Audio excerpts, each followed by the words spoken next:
Eu vou dar continuação àquilo que eu já vinha falando já há algum tempo sobre quais são as promessas, né, de Deus para nós, qual é a grande promessa de Deus e como elas se desdobram em outras promessas, qual é a nossa identidade em Cristo e qual é a nossa missão. A gente estava falando na nossa última conversa, eu não vou fazer a recapitulação como eu faço em toda a nossa reunião, porque acho que já ficou bem patente do que a gente está falando, né? Atos 25, não vou comentar, só vou falar, lembre-se. Atos 25, Hebreus 11, aí depois a gente foi para Gênesis 3, depois a gente foi para Gênesis 12, agora a gente está em Gênesis 28, tá ok? É por aí.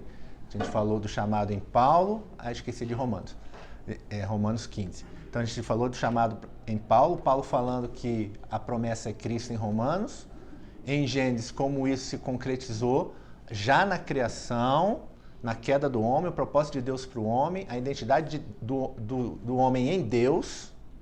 E aí fomos para Gênesis 12, que foi a chamada para Abrão, e falei das questões da identidade de Abrão para se tornar Abraão, para ele abraçar a missão e realmente cumprir aquilo que Deus havia proposto para ele. Tudo isso está naqueles vídeos, estão postados lá no grupo. Entrei no grupo, perdi essa, procura lá que está lá. E aí comecei a falar sobre Jacó. Eu não ia falar sobre Jacó e eu falei, não vou falar sobre Jacó, vou passar direto para Davi, mas já estou há 3 dias falando sobre Jacó. Esse é o 3º dia. E senti necessidade realmente de aprofundar isso. Quando a gente fala do chamado de Jacó, uma série de particularidades acontecem ao longo do discorrer da vida de Jacó, que mostram, que corroboram aquilo que a gente vem conversando sobre a nossa identidade em Deus e aquilo para o que nós fomos chamados.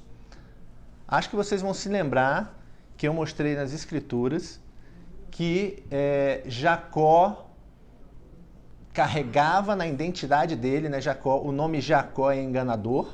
Né? Eu resumi a história de Jacó brevemente antes da gente entrar nas particularidades. Né? Jacó, ele foi o 2º filho que nasceu, né? A primogenitura da herança do pai dele, de Isaac, era de Esaú. Ele enganou Esaú para obter a primogenitura, né? Esaú trocou a primogenitura por um prato de lentilhas. Eu não entrei nesse mérito, falei que isso aí a gente deixa para conversar em outro momento. Mas ficou com medo da vingança de Esaú, fugiu, e nessa fuga, ao longo dessa fuga, ele é encontrado por Deus. Né? Ele não é que ele buscou Deus foi até ele. Eu falo sempre da sinergia, mas eu falei ontem aqui, eu fiz a analogia do jogo de xadrez, né? Eu falei, tem momentos que Deus ele é sinérgico, mas tem momentos que Deus é monérgico. Ou seja, ele foi até Jacó. E aí Jacó, ele sonhou. E nesse sonho, ele viu os céus abertos, uma escada, os anjos subindo e descendo por essa escada, e quando ele acordou, ele falou, pô, essa daqui é a casa de Deus. E ele pega uma pedra, ele faz um altar com aquela pedra, um memorial, e fala que é a casa de Deus, então é Betel. E aí ele faz um joguete, né? Poxa, caramba, é o Deus dos meus pais. Então, Deus, se o Senhor me prosperar e me proteger nessa viagem e tal, então o Senhor será o meu Deus. O que eu falei com vocês, eu quero relembrar, e eu retomo daqui. Né? Já no primeiro momento, mesmo ele vendo Deus, quando a imagem de Deus aparece para ele no sonho, ele viu a escada, os anjos e Deus nos céus abertos. Diz a palavra que ele viu a figura de Deus. Isso não foi suficiente para mudar quem ele era. Ele continuou sendo um enganador. Ele continuou sendo aquele ardiloso negociante, vivendo em prol da prosperidade. Porque ele negocia com Deus. Ele fala, pô, Deus. Então, cara, vejam, pessoal, ele viu Deus. Eu não estou falando que ele teve uma experiência. Não, ele viu Deus. E mesmo assim, ele fala, não, o Senhor só vai ser o meu Deus, vamos botar no condicional, o Senhor só vai ser o meu Deus se o Senhor fizer isto, isto e isto. Lembra que falamos ontem da questão de Noé? E no final eu fiz aqueles comentários sobre você, alguns não estavam, né? Sobre você não fazer intercessão demoníaca, né? Não murmurar e não alimentar a sua mente com predisposições para aquilo que é ruim, mas sim alimentar a sua mente com predisposições baseadas na fé. Foi isso que aquele pessoal fez quando saiu do Egito e migrou para a Terra Prometida. Dos 12 espias, 10 murmuravam o tempo inteiro. Quando chegaram na Terra Prometida, viram o quê? Só coisa ruim. 2 não, Caleb e Josué abraçaram pela fé. Quando chegaram lá, viram o quê? Bênção. O cenário era o mesmo. O cenário não mudou. O cenário era o mesmo. Agora, aquilo que 10 viram não foi a mesma coisa que 2 viram. A predisposição estava aqui e aqui. Na mente e no coração. Jacó, ele viu, mas ele botou um condicional. Não, o Senhor só vai ser o meu Deus se o Senhor fizer isto, isto, isto e aquilo. Quando Abrão foi chamado lá em Gênesis 12, Deus fala, vai para um lugar que eu te mostrarei. Ou seja, ele não tinha mostrado ainda. Era uma expectação de promessa, pessoal. Era uma expectação de promessa. Era Deus falando para ele assim, olha, não pergunte, e eu não posso nem te mostrar agora, eu não sei nem se você está preparado para ver, mas vai. E aí depois eu mostrei lá em Hebreus que o que ele estava buscando não era uma terra prometida onde ele pudesse arar, plantar, cuidar dos filhos, não, era uma cidade erigida pelo próprio Deus, é o que diz Hebreus. Quando ele completa Gênesis 12. Ele está dizendo assim, é a nova Jerusalém, é uma nova vida. É um novo estilo de vida, cara. É tudo novo. E aqui com Jacó? Jacó foi apresentado a Deus e apresentado a plenitude do Evangelho aqui. Mas ele falou assim, não, mas eu só recebo isso se... Aplicação prática. Deus só vai ser o meu Deus se eu for transferido para... Deus só vai ser o meu Deus se ele realizar aquele pedido. Deus só vai ser o meu Deus se ele me der aquela bênção. Deus só... A gente faz isso o tempo inteiro, pessoal. A gente dá uma de Jacó com muita frequência. A gente põe condições a o quanto nós serviremos a Deus dependendo de como ele responder às nossas orações. Sendo que todo o evangelho é construído no fato de creia, você não é desta terra, você é um embaixador aqui, ou seja, você não é daqui, você está aqui para trazer o quê? Os princípios e a lei de um outro reino. Ou seja, aquilo que este mundo valoriza, você não valoriza. O estilo de vida que este mundo leva, você não leva. As coisas que você faz não são para você, são para o reino. E se são para o reino, são para aqueles que estão ao teu redor. Não é para você.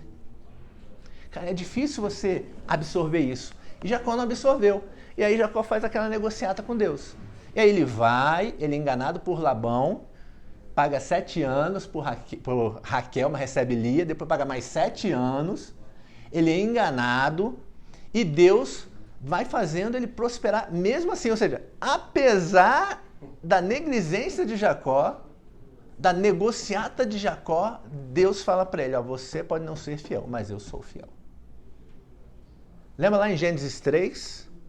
Quando o homem caiu, qual era o resultado da queda do homem? Algo que Deus tinha falado em Gênesis 2. Falar, olha, você vai morrer, cara. Se você não andar em mim, você vai morrer.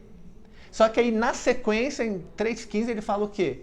Olha, eu vou mandar o descendente da mulher que pisará a cabeça da serpente. Ele está dizendo o quê? Olha, lembra daquela promessa que eu fiz de que você ia morrer?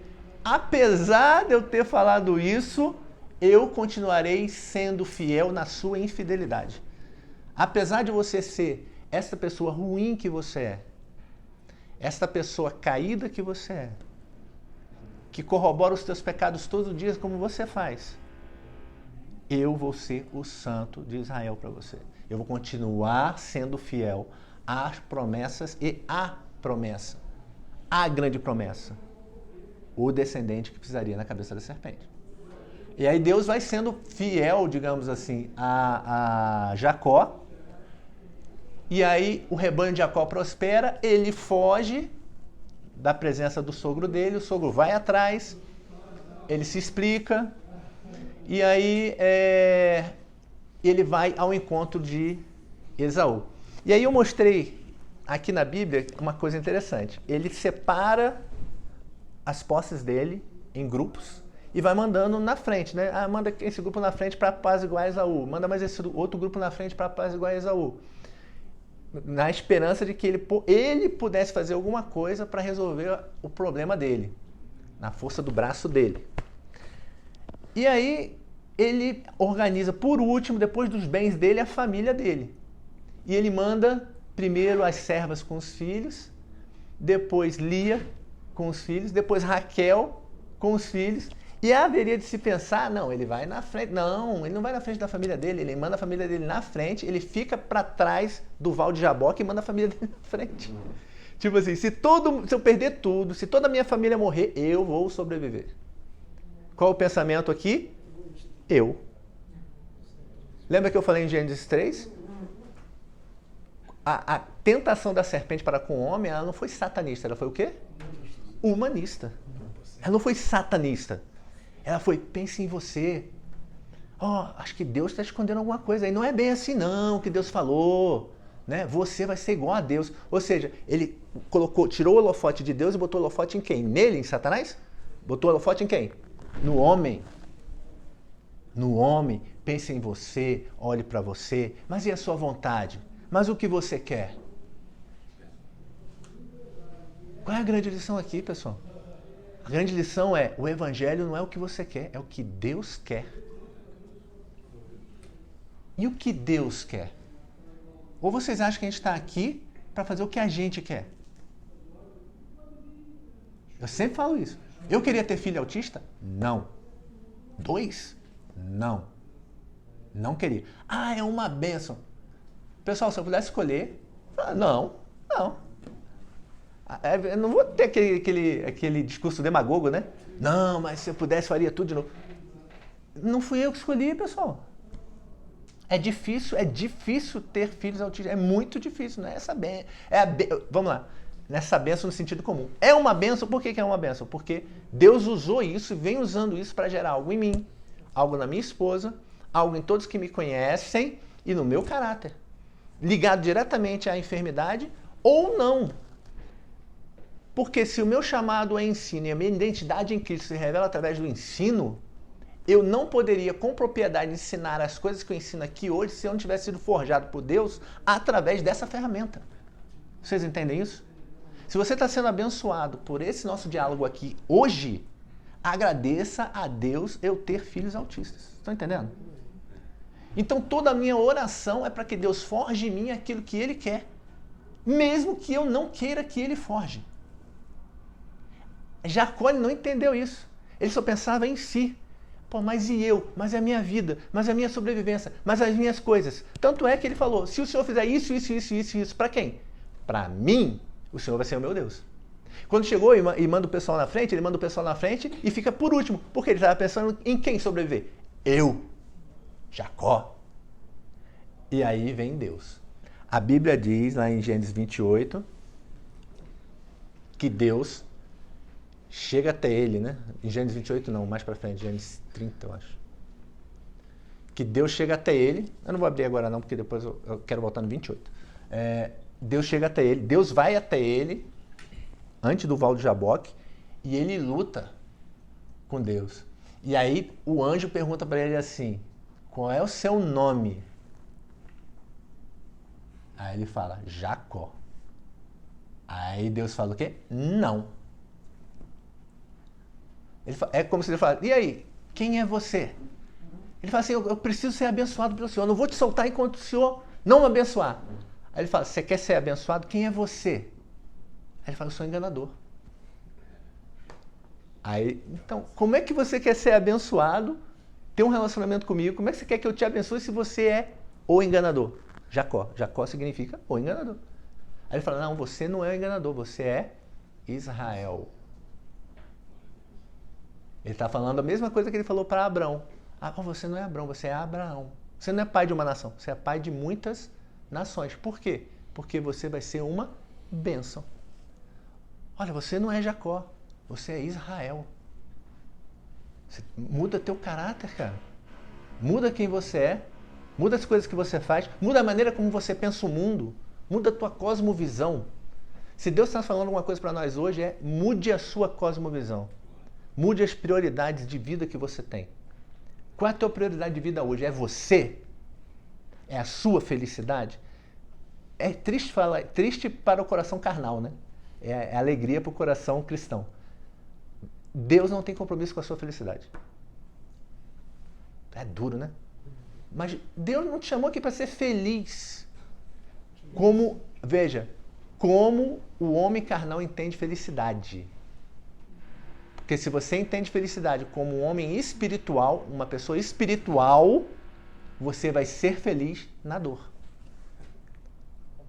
Então, o compromisso de Deus não é que você seja feliz na carne, mas seja feliz no espírito. E ser feliz no espírito muitas vezes implica receber um não de Deus e falar, vai lá para o Oiapoque.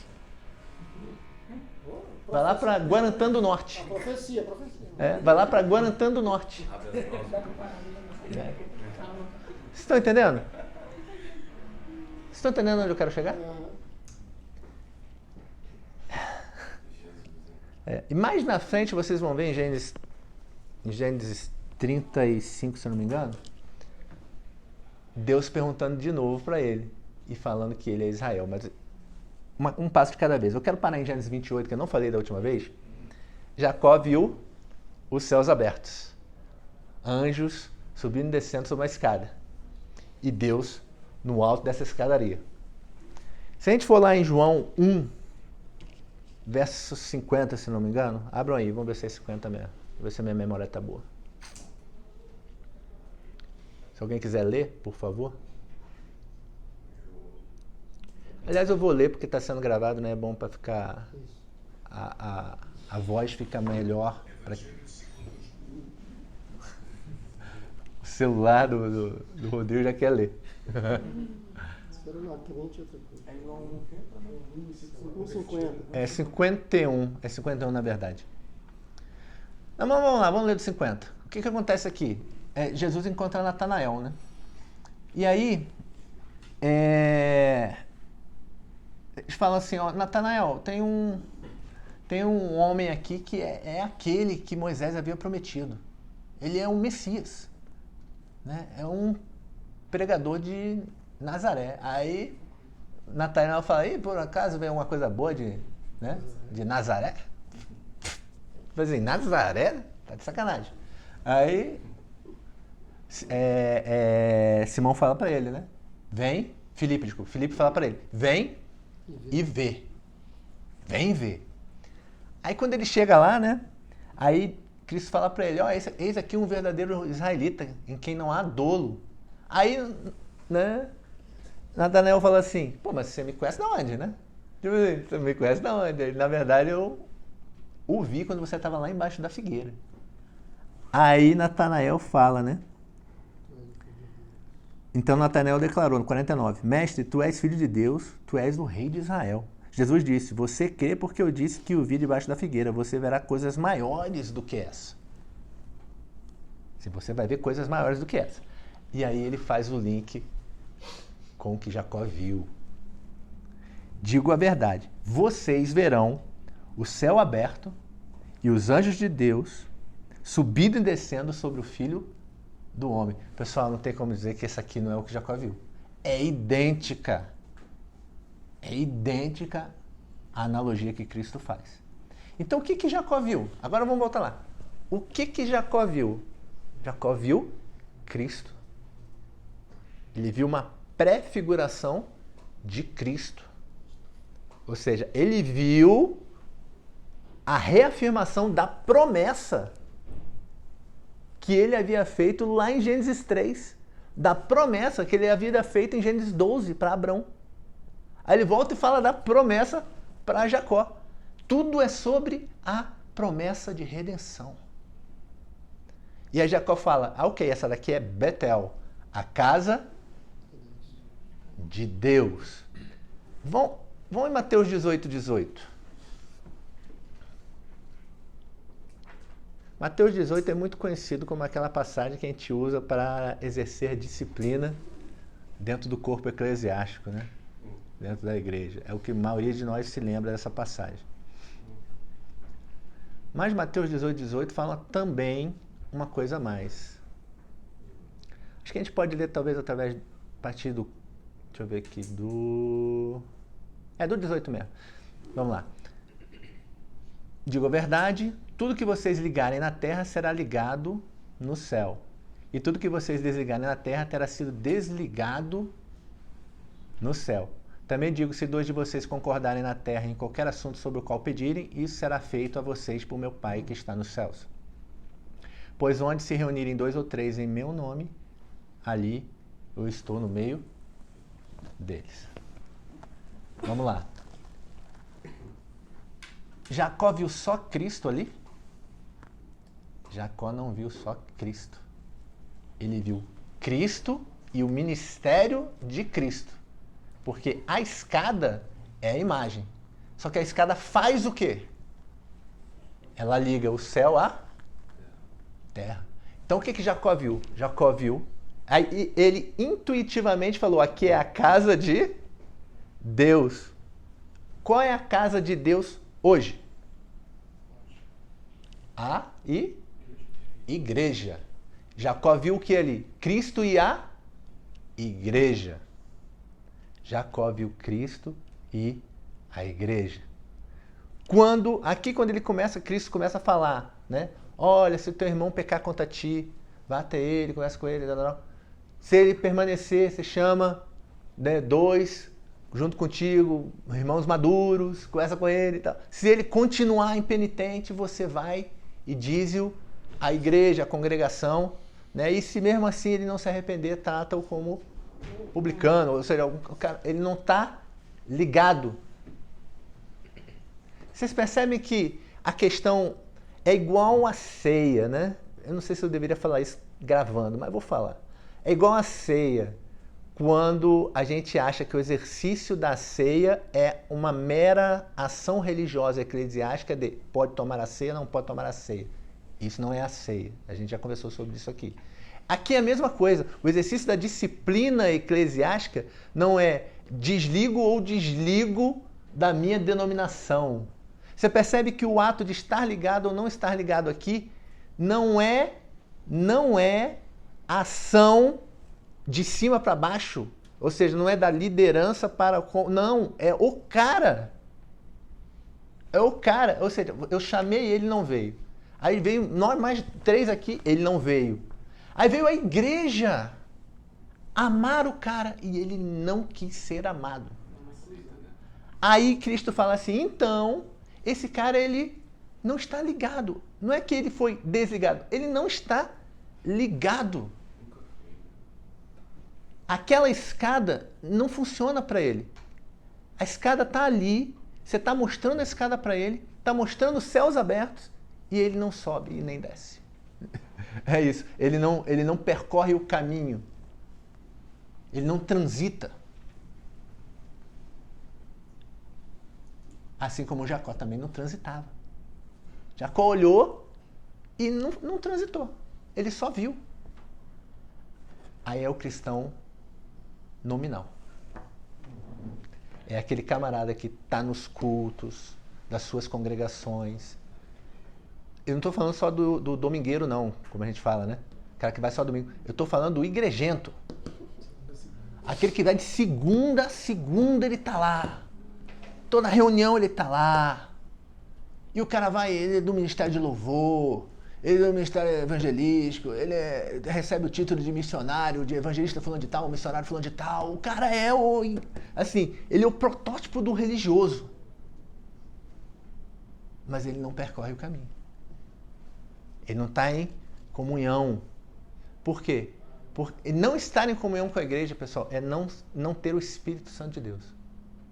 Aí, eu já falei isso aqui algumas vezes, eu sei Deus mostrou no meu coração que muitos de vocês não entenderam. Vou repetir. 1 Pedro 2,5. Abra aí 1 Pedro 2,5. Acho que dá tempo de ler. Hã?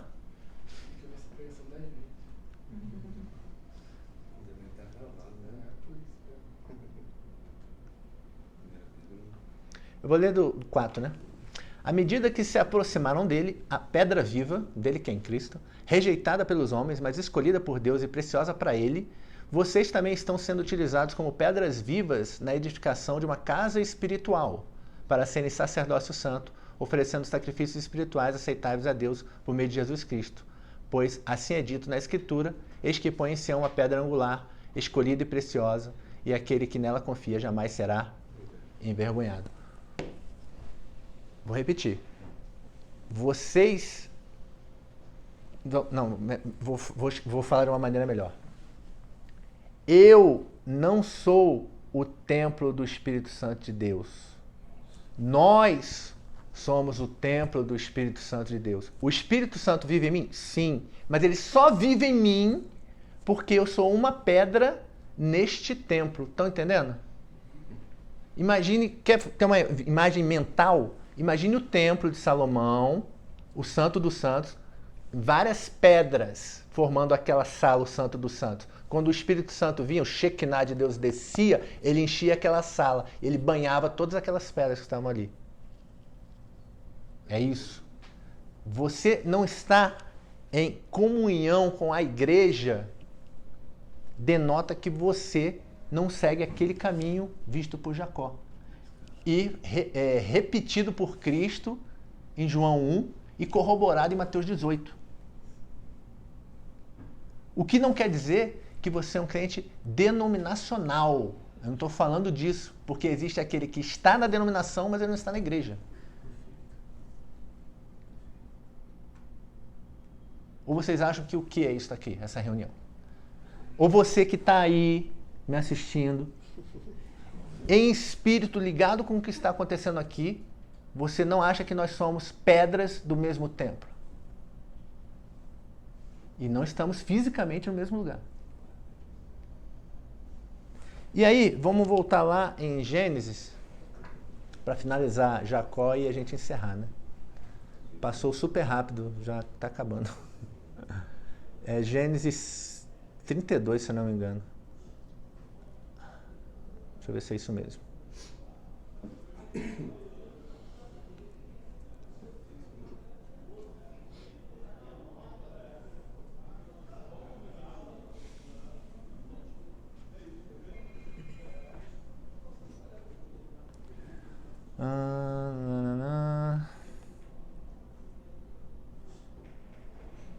Não, não é 32 não. 32 é quando ele luta com Deus. É 35. Deus disse a Jacó: suba a Betel, estabeleça-se lá e faça um altar ao Deus que lhe apareceu quando você fugiu de seu irmão Esaú. Então Deus fala assim: volta lá. Lembra lá aonde a gente conversou? Lembra lá atrás quando eu te mostrei Cristo e a igreja? E você quis negociar comigo? Lembra desse dia? Volta lá. Começa a ligar os pontos, né? Disse, pois, Jacó da sua casa e a todos que estavam com eles: livrem-se dos deuses estrangeiros que estão entre vocês, purifiquem-se e troquem de roupa. Venham, vamos subir a Betel, onde farei um altar ao Deus que me ouviu no dia da minha angústia e que tem estado comigo por onde tenho andado. Aí Jacó fala assim: pessoal, antes da gente ir para lá, a nossa postura tem que mudar. Percebe que é diferente? Começa a ficar diferente. Eu não quis ler porque não ia dar tempo. Depois que Deus encontra com ele em Betel, no Jaboque, no Vale do Jaboque, diz o seguinte: ele mandou a família na frente e ficou e lutou com Deus. Aí ele passa o Vale do Jaboque, reorganiza a família dele e vai na frente. É imediata a mudança. Por quê? Porque ele sai mancando do Vale do Jaboque. Porque Deus falou assim: não, peraí, filho, você não é Jacó mais. Você é Israel. Teu caráter tem que mudar. Aí ó, o cara tem que mudar, então agora eu vou na frente, eu não vou deixar minha família ir na frente, eu vou na frente e vou sofrer as consequências dos meus atos. É isso. Pô, eu fiz algo, eu enganei, eu fui enganador. Esaú sofreu com a minha enganação. Agora eu vou sofrer as consequências dos meus atos. Sabe aquele cara que fala assim, eu era traficante, matei, roubei, assassinei, me converti? Né? Cara, a primeira coisa que esse cara devia fazer é o quê? Entregar na polícia. É isso. Eu não acredito que esse cara se converteu se ele não chega lá e fala assim, pequei contra Deus, já me entendi com ele, agora eu tenho que me entender com os homens. Por quê? Porque eu feri famílias, eu destruí famílias, arrasei a sociedade, tal. Tá aqui, a minha vida está à disposição da justiça. Mas vamos lá. Aí Jacó mudou essa postura, ele foi na frente. Aí aqui Deus está falando, volta lá. Lembra daquele dia? Volta lá. Então entregaram a Jacó todos os deuses estrangeiros que possuíam os brincos que usavam nas orelhas, e Jacó os enterrou ao pé da grande árvore próxima a Siquém. Quando eles partiram, o terror de Deus caiu de tal maneira sobre as cidades ao redor de que ninguém ousou perseguir os filhos de Jacó. Aí o efeito Deus começou a acompanhar Jacó, né? Jacó e todos com ele estavam chegaram à Luz, que é Betel, na terra de Canaã. Nesse lugar construiu um altar e lhe deu o nome El Betel, porque ali Deus havia se revelado a ele quando fugia do seu irmão. Pouquinho mais na frente, no 9. Depois que Jacó retornou de Padan-Aram, Deus lhe apareceu de novo e o abençoou, dizendo, seu nome é Jacó, mas você não será mais chamado Jacó, seu nome será Israel. Assim lhe deu o nome de Israel. Cara, mas ele não tinha feito isso antes. Ele não falou assim, cara, ó, você não é Jacó, você... Desculpa, você não será mais Jacó, mas você será Israel. Vejam lá que ele usa esse verbo, tempo verbal. Você será Israel. Deus está falando o quê? Olha, você tem que mudar, cara. Você não quer ser abençoado? Muda a identidade, muda a tua postura, muda quem você é. Aí passa toda a história de Jacó, a gente viu que ele não mudou, ele foi um processo. Não foi aquela coisa, tá! Lembra que a gente fala que Deus vai se revelando e você vai se santificando? Aí ele teve aquele encontro definitivo com Deus em Jaboque. Aí ele sai de lá mancando, ele sai diferente. Aí ele passa à frente da família dele, já não é mais a família que vai na frente. E aí Deus fala, lembra daquilo que você me falou lá atrás? Revisita aquilo que você fez, revisita aquela postura que você tomou e veja se você ainda é o mesmo. E aí Deus chega para ele e não pergunta mais quem ele é, como foi em Jaboque. Fala, qual é o teu nome? Não pergunta. Deus já fala assim, olha, te chamam de Jacó por aí, né? Não, mas agora você é, não é será. Agora você é Israel. Por quê? Porque a tua postura mudou. Porque o jeito que você enxerga a vida mudou. Porque a tua cosmovisão mudou. Porque você agora está disposto a ir na frente. Porque agora não é você mais o principal. Você não é mais o seu foco. Você não é mais o seu próprio foco. Não é a tua vida em primeiro lugar. Não é a tua vontade em primeiro lugar. É Deus em primeiro lugar. É a igreja como tua missão. É o amar a Deus e amar ao próximo. Só assim, pessoal, a gente deixa de ser Jacó e passa a ser Israel. Amém? Amém.